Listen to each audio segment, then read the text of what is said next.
कैसे हैं? आशा करता हूँ बहुत अच्छे होंगे और आज हम लोग यहाँ पे करने वाले हैं एसएससी एमटीएस का जो आप लोगों का पेपर चल रहा है। तो जिनका भी पेपर 7 से लेके और 15 फरवरी के बीच होने जा रहा है, ठीक है? जिनका भी पेपर अभी बाकी है एसएससी एमटीएस का 7 से लेके 15 फरवरी के बीच में, तो वो इस क्लास को बिल्कुल ही मिस ना करें।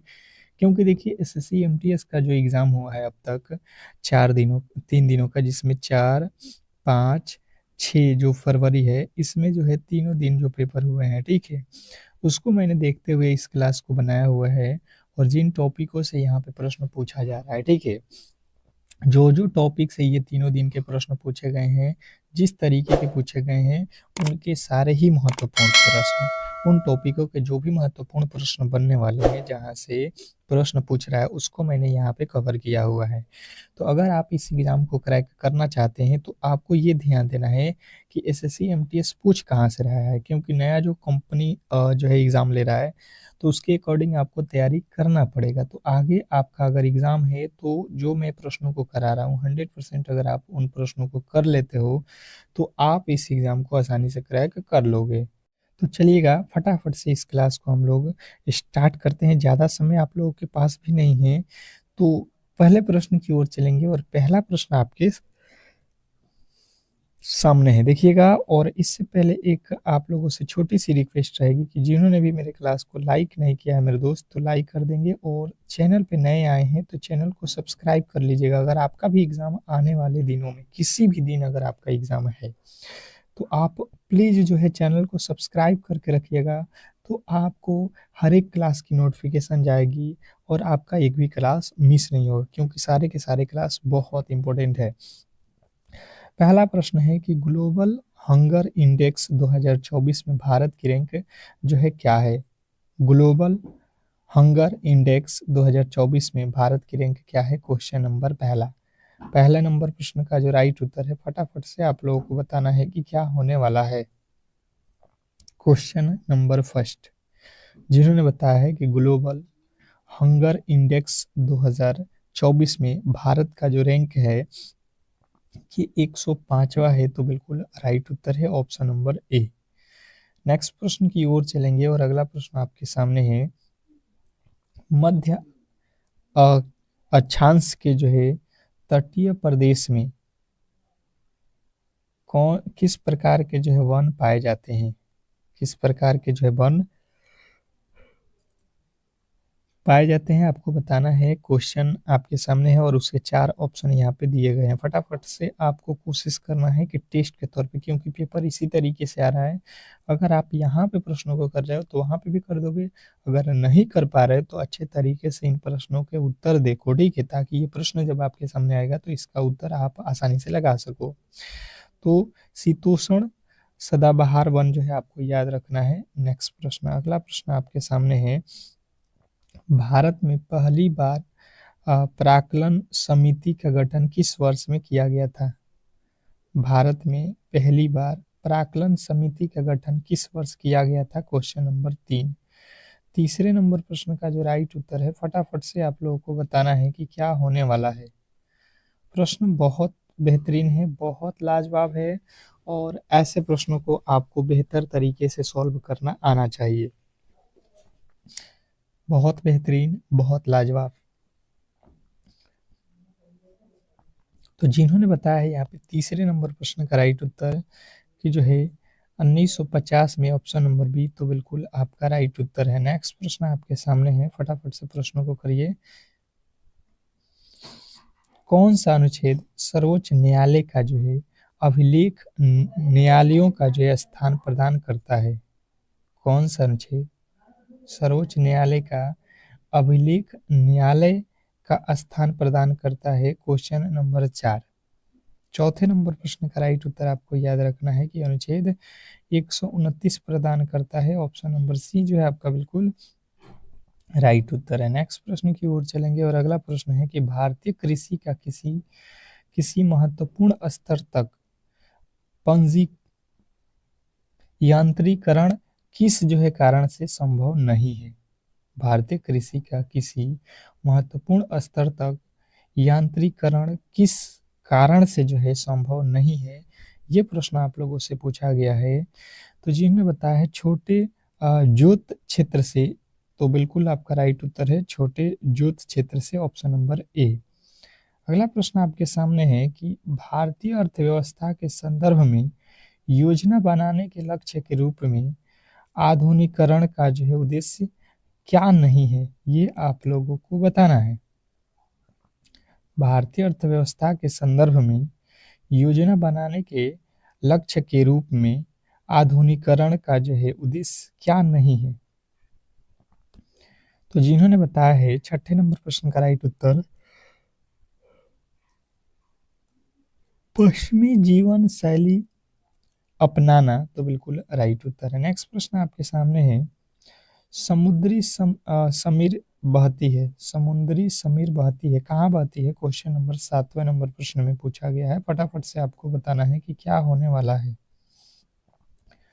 समुद्री समीर बहती है, तो आपको याद रखना है कि समुद्री जो समीर है ये आप लोगों को दिन के समय में बहती है। ऑप्शन नंबर ए जो है आपका बिल्कुल राइट उत्तर है। नेक्स्ट प्रश्न की ओर चलेंगे और अगला प्रश्न आपके सामने है उष्णकटिबंधीय परिस्थितियां का जो है सर्वाधिक विस्तार किस महाद्वीप में पाए जाते हैं।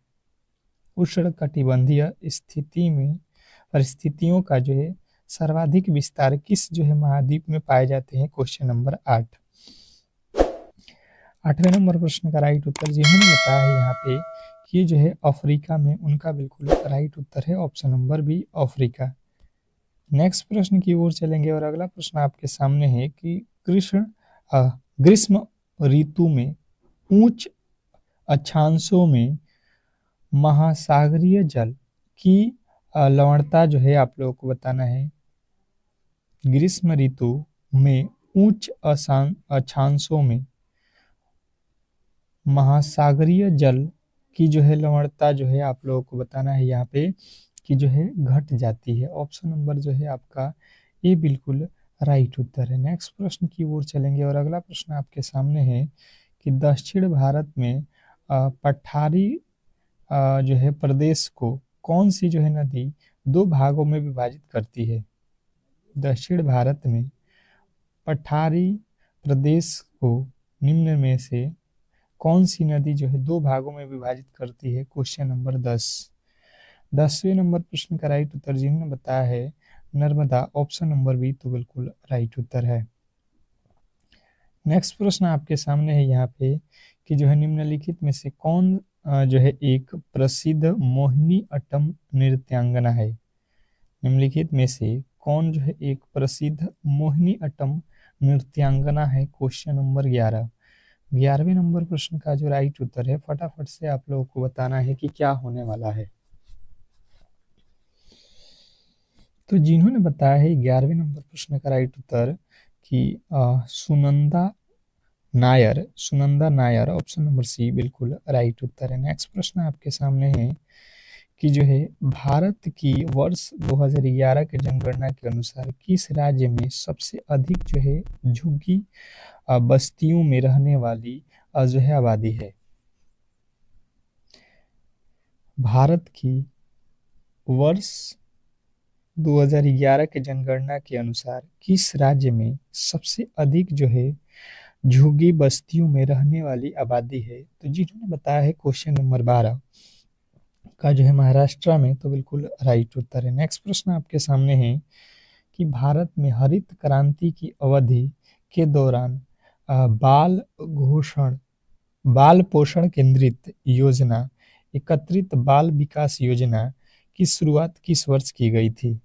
क्वेश्चन आपके सामने है 13वें नंबर प्रश्न का राइट उत्तर आप लोगों को बताना है बाल पोषण केंद्रित जो है योजना एकत्रित बाल विकास योजना जो है आप लोगों को यहाँ पे 1975 में शुरू हुई थी। ऑप्शन नंबर सी जो है आपका बिल्कुल राइट उत्तर है। नेक्स्ट प्रश्न की ओर चलेंगे और अगला प्रश्न है कि राग माला निम्नलिखित संगीतकारों में से किसकी जो है आत्मकथा है। बताइएगा फटाफट से कि जो है राग माला निम्नलिखित संगीतकारों में से किसकी जो है आत्मकथा है, क्वेश्चन नंबर 14। 14वें नंबर प्रश्न का जो राइट उत्तर है फटाफट से आप लोगों को बताना है। क्वेश्चन नंबर जो है 14, रागमाला निम्नलिखित संगीतकारों में से किसकी जो है आत्मकथा है? तो जिन्होंने बताया है 14वें नंबर प्रश्न का राइट उत्तर रविशंकर, उनका बिल्कुल राइट उत्तर है ऑप्शन नंबर सी, रविशंकर। अगला प्रश्न आपके सामने है, भारतीय महिला प्रीमियर लीग का जो है पहला संस्करण किस वर्ष में जो है आयोजित किया गया था? भारतीय महिला प्रीमियर लीग का पहला जो है संस्करण किस वर्ष में जो है आयोजित किया गया था? मतलब जिस तरीके से आईपीएल होता है जो पुरुषों की टीम खेलती है, उस तरीके से महिलाओं की टीम वुमेन प्रीमियर लीग में जो है ये कब स्टार्ट हुआ?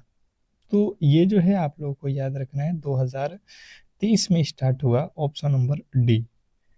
इस बार ये चौथा संस्करण था जिसमें कौन सी टीम जीती है?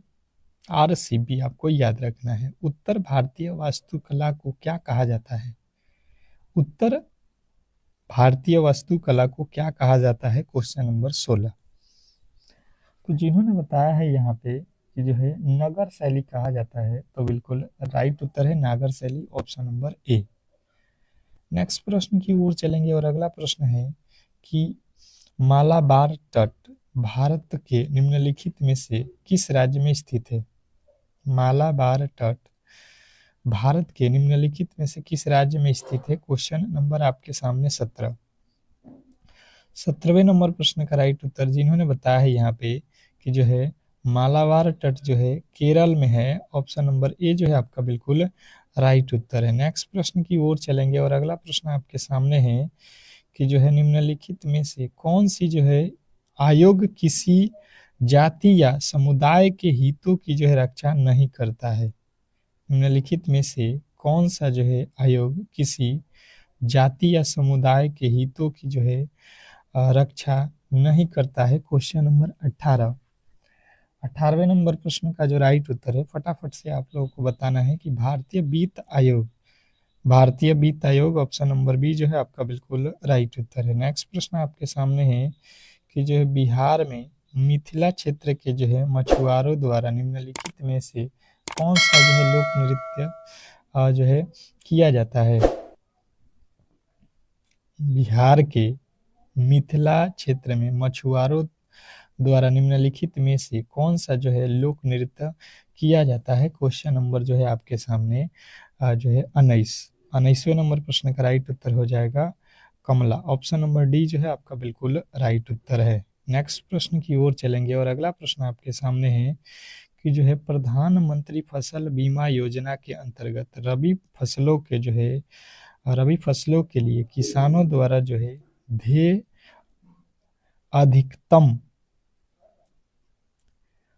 प्रीमियम जो है क्या होगी?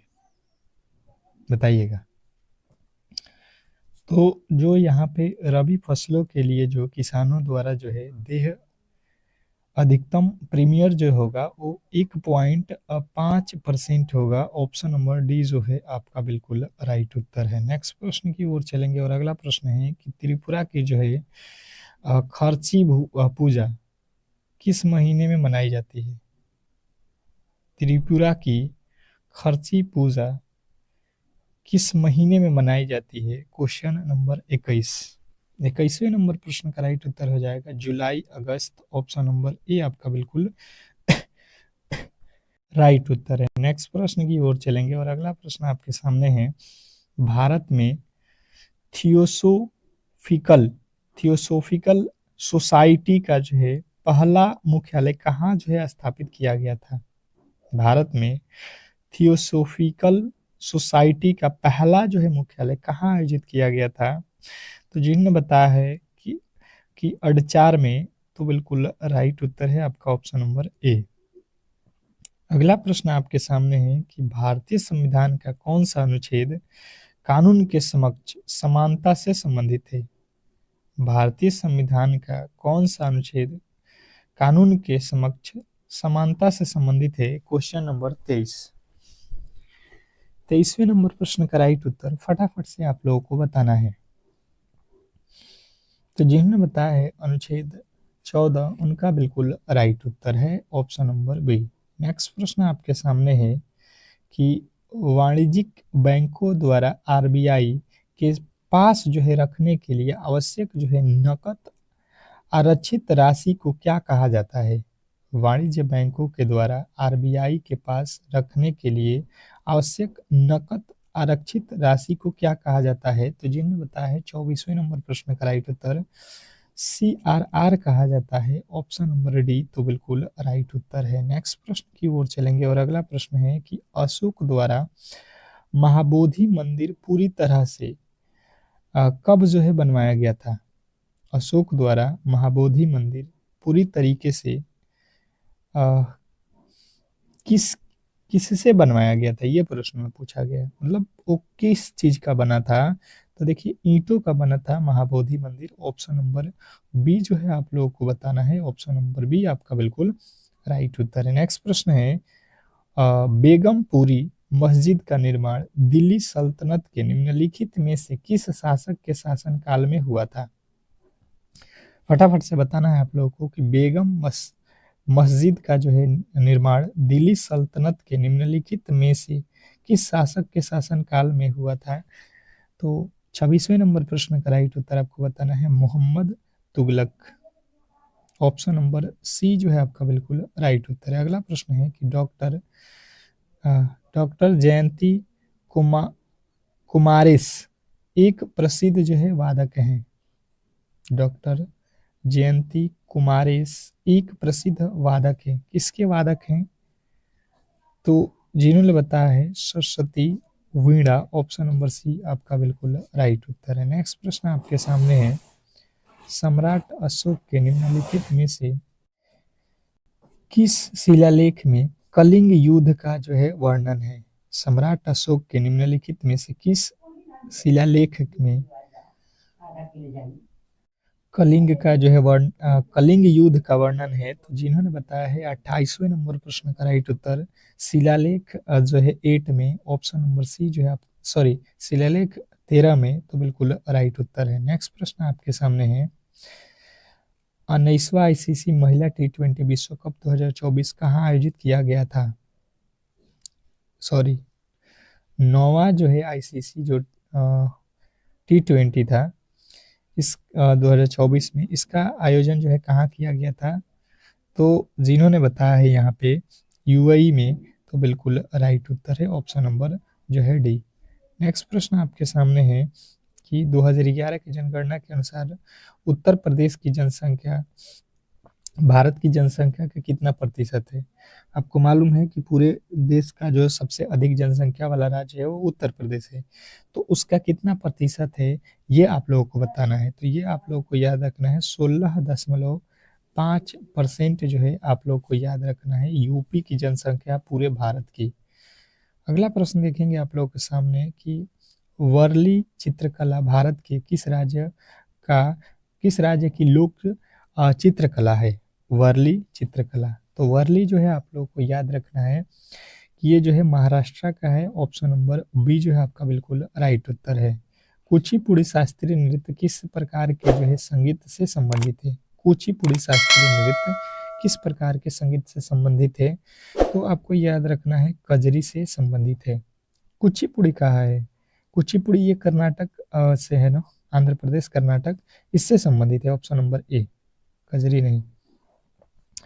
अगला प्रश्न आपके सामने है कि इस संविधान संशोधन अधिनियम द्वारा जो है स्वतंत्रता के मौलिक अधिकारों की जो है संख्या 7 से घटाकर 6 कर दिया गया। कौन सा संवैधानिक संशोधन था, ये आप लोगों से पूछा गया है। तो ये संवैधानिक संशोधन था 44वां संविधान संशोधन, ऑप्शन नंबर सी जो है आपका बिल्कुल राइट उत्तर है। अगला प्रश्न है कि भारतीय स्वतंत्रता संग्राम के दौरान निम्नलिखित में से किसने फ्री इंडियन लीजन नामक जो है सेना बनाई। भारतीय स्वतंत्रता संघर्ष के दौरान निम्नलिखित में से किसने फ्री इंडियन लीजन नामक जो है सेना बनाई।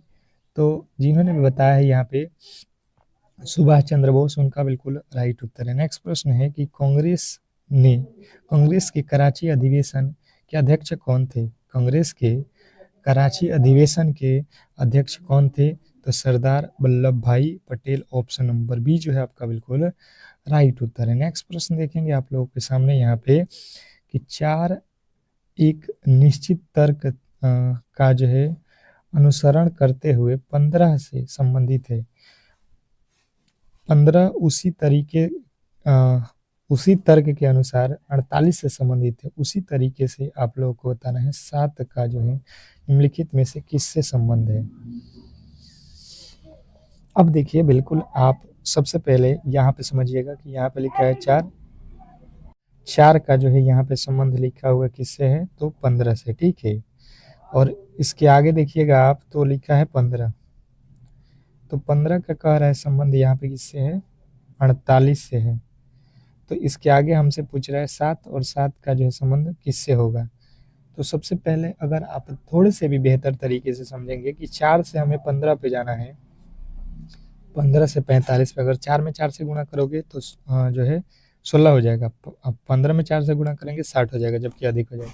हम क्या करेंगे 15 में 3 से गुणा 4 में 3 से गुणा करेंगे और 3 जोड़ देंगे, 4 × 12 3 15।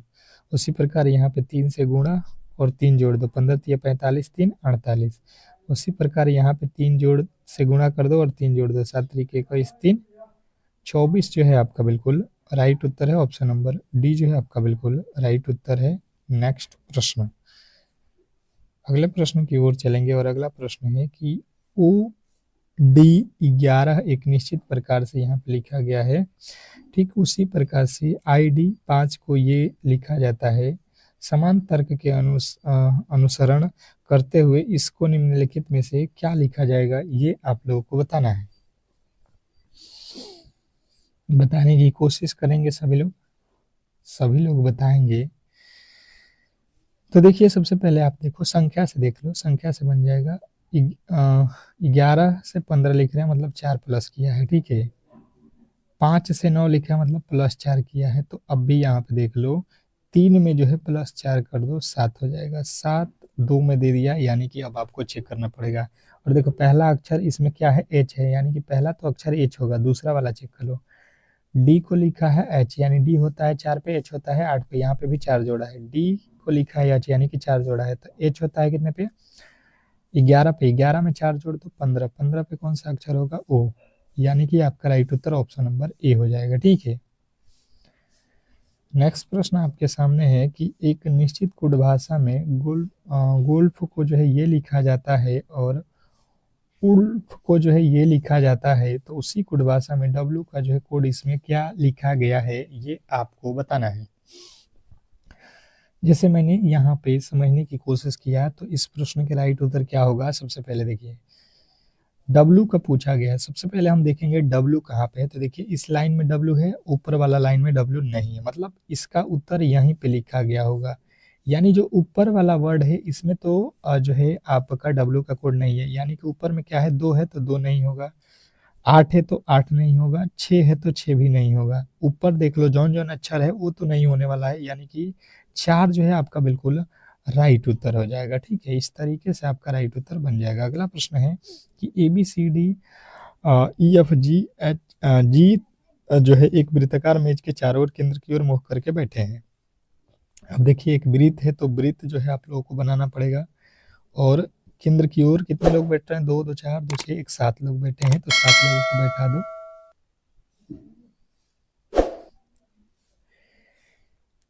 कितने लोग हो गए? 3 3 6 1 7 लोग। इसने क्या कहा है? केंद्र की ओर मुख करके बैठे हैं, यानी बीच में।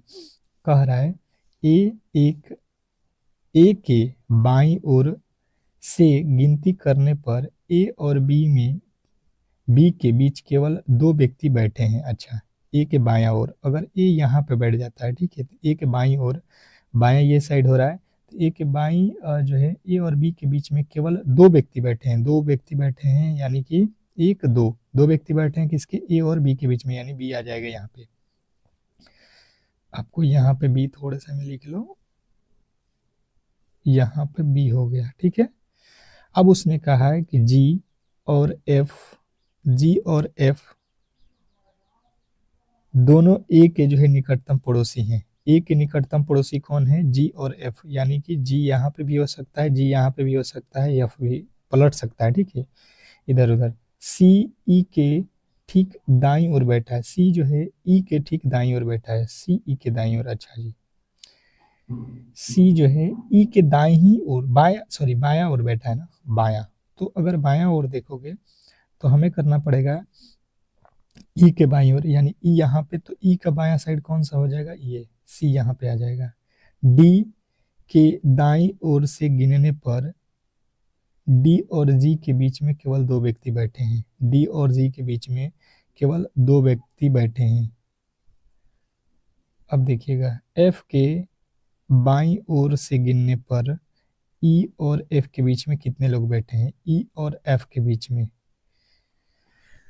अब एक मिनट यहाँ पे देखिएगा, इसने कहा है कि सी और सी ई के ठीक बाईं ओर बैठा है, डी के दाईं ओर, डी हमने बैठाया है नहीं, डी के दाईं ओर से गिनने पर डी और जी के बीच में दो व्यक्ति बैठे हैं, डी और जी कहाँ पे है, डी और जी, जी यहाँ पे है, डी कहाँ पे है, डी तो हमने बैठाया नहीं है, डी और जी के बीच में दो व्यक्ति बैठे हैं, यानी कि हमने इसको चेंज करना पड़ेगा, ये जो है जी यहाँ पे होगा और एफ जो है यहाँ पे हो जाएगा, ठीक है। अब देखो जी और डी के बीच में दो लोग बैठे हैं, हो गया।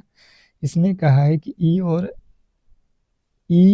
एफ के बीच में, ई और एफ के बीच में कितने लोग बैठे हैं, तो ई और एफ के बीच में देख लो, बायां ओर से गिनना है तो बायां ओर से इधर से गिन लो, कितने लोग बैठ गए यहाँ पे, दो। ऑप्शन नंबर बी जो है आपका बिल्कुल राइट उत्तर है। अगला प्रश्न है कि दिए गए समीकरण को सही बनाने के लिए किन दो चिन्हों को आपस में बदलना चाहिए। कौन से दो चिन्हों को आपस में बदलना होगा, तो सबसे पहले पहला वाला ऑप्शन को चेक कर लो, क्या कह रहा है आपका पहला ऑप्शन, माइनस और गुणा को चेंज कर लो, माइनस जहाँ पे लिखा है वहाँ पे गुणा, जहाँ पे गुणा लिखा है वहाँ पे माइनस, बस हो गया। 3 से 39 में भाग दे तो कितना हो जाएगा, 13, 13 गुणे 11 प्लस है तो प्लस 45 में से 17 घटा दो, कितना आ जाएगा यहाँ पे 28। अब इसको सॉल्व कर लो, 11 तिया 33 के 3, 11 एक कम 11 और 3 14 जो है आपको यहाँ पे हो जाएगा 143 प्लस के 28, तो 8 3 11 के 1 और ये हो जाएगा 4 2 6 1 7 1 171 आपका यहाँ पे लाना था। देखिए LHS RHS कब बराबर हुआ, तो माइनस और गुणा को आपस में चेंज किए हैं। तो इस तरीके से जो है आज के क्लास को हम लोगों ने बेहतर तरीके से जो भी प्रश्न आपके इम्पोर्टेंट थे उसको कर लिया है। अगर आपको ये क्लास अच्छा लगा है तो प्लीज़ जो है आप लोग क्लास को लाइक करके चैनल को सब्सक्राइब जरूर कर लीजिएगा। अगर आपका भी एग्ज़ाम आगे आने वाले किसी भी दिन अगर होने वाला है तो बिल्कुल आपके लिए ये क्लास रामबाण होगा।